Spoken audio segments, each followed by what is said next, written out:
लाया गया जो तुमको उन्नति के रास्ते ले जाने के बजाय इसमें ऐसे प्रस्ताव आए कि सत्ता के हित में प्रस्ताव आए, आपका अहित करने वाले, आपको शोषण का शिकार बनाने वाले प्रस्ताव ये संविधान में आए। ऐसी सरकारें हमने बैठा ही है।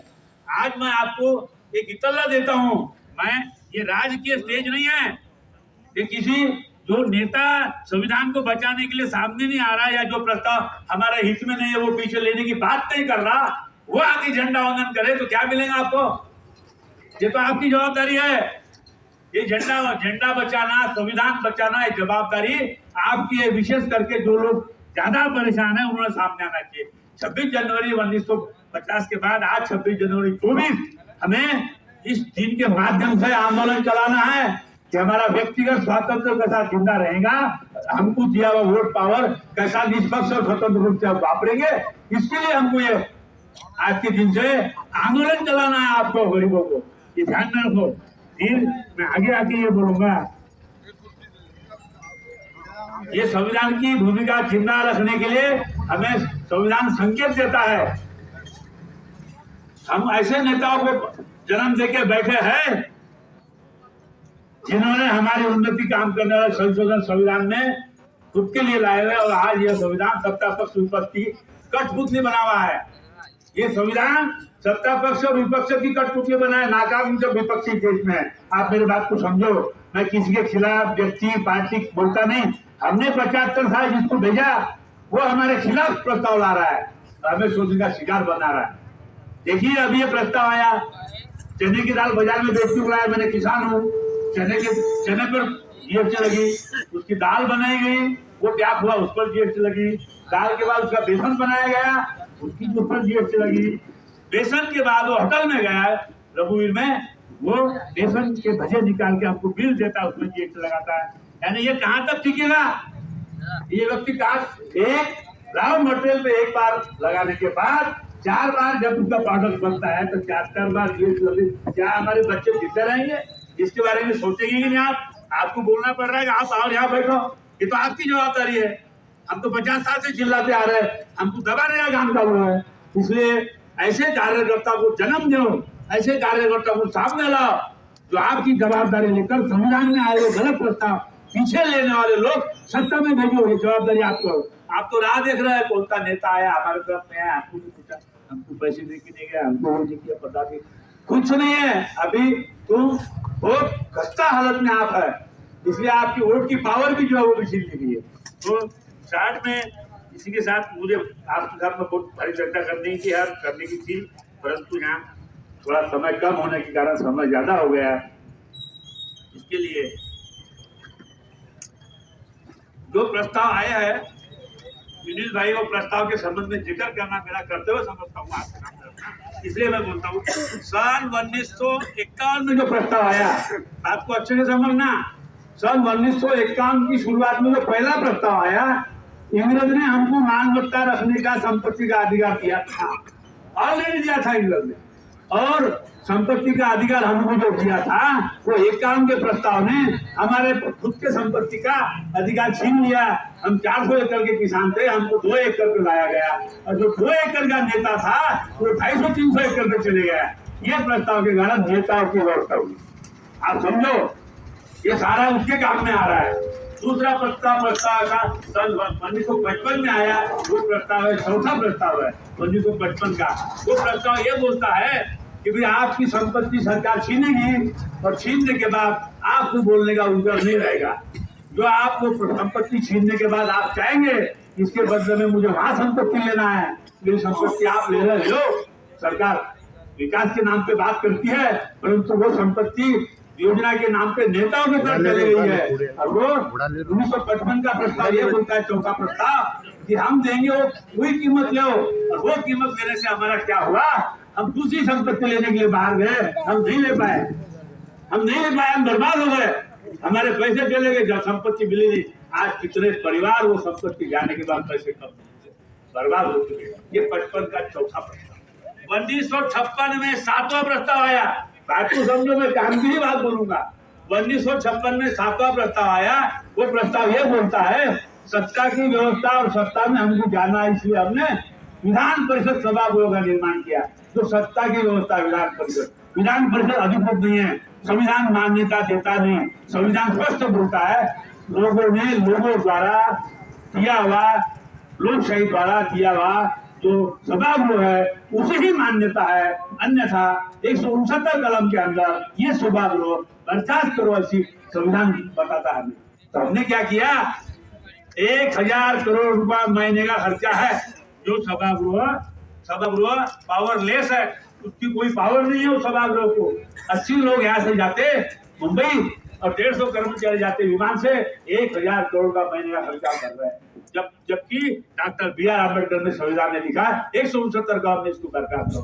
NT रामाराव ने प्रदेश में बर्खास्त किया।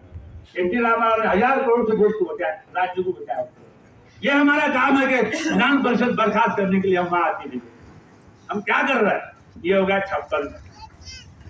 अभी उसके बाद सन 1971 में ऐसा प्रस्ताव आया इस संविधान में, सरकार किसकी भी हो, सरकार हमारे देश की, उन्होंने ये प्रस्ताव लाया राष्ट्रपति की भूमिका सत्ता के अधीन। उसको देखने की पावर थी कि ये सरकार जो प्रस्ताव बना रही है मुझे संविधान में डालना है कि लोगों के हित में है या सत्ता के हित में, ये देखने की पावर थी उसको राष्ट्रपति को। वो पावर से उसको हटाया गया और सत्ता के अधीन किया गया। यदि वो लोगों के हित में नहीं है प्रस्ताव आया हुआ, वापस करने की पावर उसको थी। और सरकार के हित में आया, वापस करो, लोगों के हित में आया, संविधान में डालो। आज क्या हो रहा है, सरकार के हित में प्रस्ताव आ रहा है, संविधान में जाए, तुम्हारे हित में बर्बादी का काम। ध्यान रखो, ये 1971 का 24 और 25 सुप्रीम कोर्ट के जज, तत्कालीन जज, सुप्रीम कोर्ट के जज पतंजलि शास्त्री स्वर्गीय, उन्होंने सरकार के खिलाफ निकाल दिया था एक केस में कि सरकार लोगों के मूलभूत अधिकारों में हस्तक्षेप नहीं कर सकती, ऐसा पावर किया था। परंतु उसके लिए संसद में और राज्यसभा में प्रस्ताव लाया, इसने बोला हुआ गलत है, ये होगा हम जो बोल रहे हैं, ऐसा प्रस्ताव ला के उसको बाजू हटाया। और 71 में सरकार ने जो लाया, ये हमारे संविधान को, राष्ट्रपति को, सुप्रीम कोर्ट को, सबको जो संवैधानिक संस्था है 10, ये 10 के 10 संवैधानिक संस्था सत्ता के अधीन की गई है। हमारे लिए कुछ बचा नहीं है, हमें लड़ाई आज से लड़ना है। कौन सी ऐसे लोग भेजो विधानसभा में जो विधान परिषद बर्खास्त करे, ऐसे लोग भेजो लोकसभा में जो संवैधानिक संस्था की भूमिका स्वतंत्र करे, ये लोगों को भेजने की जवाबदारी हमारी है। तो उसके बाद सन 71 के बाद बहुत इंपॉर्टेंट बोल रहा हूँ, छान के लाया हूँ संविधान की से सन 1985 में 52वां प्रस्ताव लाया इन्होंने। 1985 में 52वां प्रस्ताव क्या बोलता है, तुम्हारे स्वतंत्र वोट की पावर डॉक्टर BR अम्बेडकर ने दी है, वो स्वतंत्र रहेगा, निष्पक्ष रहेगा, अपना विचार करके देगा। परंतु 1985 में ऐसा प्रस्ताव लाए कि आपको वोट पार्टी को देना पड़ेगा, जबकि संविधान में पार्टी का कहीं भी प्रॉब्लम नहीं, पार्टी को कोई वैल्यू है नहीं, कहीं उसका समर्थन नहीं किया है। आपका वोट पार्टी से मांगा गया और आपका जनप्रतिनिधि जो पार्टी से जाता है, वो जनप्रतिनिधि वहां जाने के बाद भूखा बैठता है, बोल नहीं सकता। यदि वो बोलता है तो 85 का 52वां प्रस्ताव क्या बोलता है, ये यदि जनता की बात करता है, हम वक्त के ट्रांसपोर्ट एसोसिएशन की, तो उसको उस सभागृह से हटालो, पार्टी से निकालो, ये प्रस्ताव। इसलिए वो जाता थैली भर के घर लेके आता, कुछ बोलता नहीं। म्हणजे आपके जनप्रतिनिधि की सिर गिनती होती है तो आपके आवाज को क्या कीमत रहेगी, आपके पावर वोट पावर क्या कीमत होगी। ये प्रस्ताव पीछे लेने वाला आदमी आपको हाथ रखना पड़ेगा। 85 का 2006 में 93वां प्रस्ताव आया, पैसे होंगे तो स्कूल में जाओ, पैसे नहीं होंगे तो घर में उठाओ। ये कौन सा मूलभूत अधिकार है? जब तुमने मूलभूत अधिकार दिया है और केंद्र सरकार ने इस विषय में से हस्तक्षेप निकाल लिया 2006 के 93 प्रस्ताव ला करके, ये राज्य और संस्था रुको, इनको तुम भी घर हमको भेजो, आएंगे उससे 10 लाख एडमिशन दो। ये तरीका ये हम पाल रहे हैं। मैं दिल से बोल रहा हूँ, 50 साल से बोल रहा हूँ ये बात। आप इस बात को समझो, आने वाले को कंडीशन करो, साइन लो, ये प्रस्ताव पीछे आएंगे, हमारे हित में आएंगे, तुम्हारे हित में आएंगे, क्या करेंगे तो हम साथ में हाँ बोलेंगे, झूठा बोलेंगे। एक भी नेता आपने पैदा नहीं किया, उसके लिए आप जवाबदार है, हम सब जवाबदार है। एक भी नेता देश में पैदा नहीं हुआ। और ये कोई राष्ट्रीय कार्यक्रम है क्या, जहाँ नेता आगे झंडा होता, जिस नेता ने हमको बर्बाद कर दिया। ये तुम्हारा कार्यक्रम है देश को बचाने का।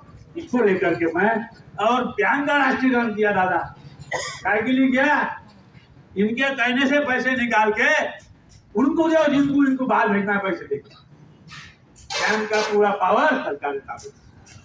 ये इसलिए बाबा साहब ने अब तुमको एक ही रास्ता बचा है, वो आखिरी बोल देता, एक रास्ता बचा है आपको। बाबा साहब ने वो रास्ता लिख के रखा है इसमें, देख रहे भाई वो बंदा था मेरे साथ में गद्दारी हो चुकी है, होगी, मुझे दिख रहा है। तो अब तुमने क्या करना, वोट देते समय जो घटना में जो संविधान में इन्होंने प्रस्ताव लाया उससे बढ़िया प्रस्ताव तू लाएगा। वोटर को बोला है कौन सा प्रस्ताव, और वो प्रस्ताव पहले नंबर का प्रस्ताव रहेगा। प्रस्ताव कौन सा है, संवैधानिक संस्था की भूमिका स्वतंत्र कराने वोट दो, बराबर। उसके बाद राष्ट्रपति की भूमिका स्वतंत्र करने के लिए वोट दो, जो उसको अंदर कर दिया। ऐसा वोट दो, वो प्रस्ताव आएगा। राष्ट्रपति का चुनाव संवैधानिक संस्था यानी घटनात्मक संस्था और विधायकी सत्ता दोनों विभिन्न है, परंतु विधायकी सत्ता ने घटनात्मक सत्ता को अपने अंदर लेने से हमारा दुर्दर निर्माण हो गया। इसलिए इसको बचाने के लिए राष्ट्रपति की भूमिका स्वतंत्र होने के लिए उसकी चुनाव प्रणाली, उसके चुनाव पद्धति में बदलाव ला, ऐसा बोल रहे हैं वो घटनात्मक चुनाव वोटर, ऐसा बोल रहे हैं। राष्ट्रपति का चुनाव सार्वत्रिक चुनाव होगा, तब ये अंदर ही आएंगे तो तुम्हारा अधिकार अंदर डाल रहे हैं। ये बात ध्यान में रखो।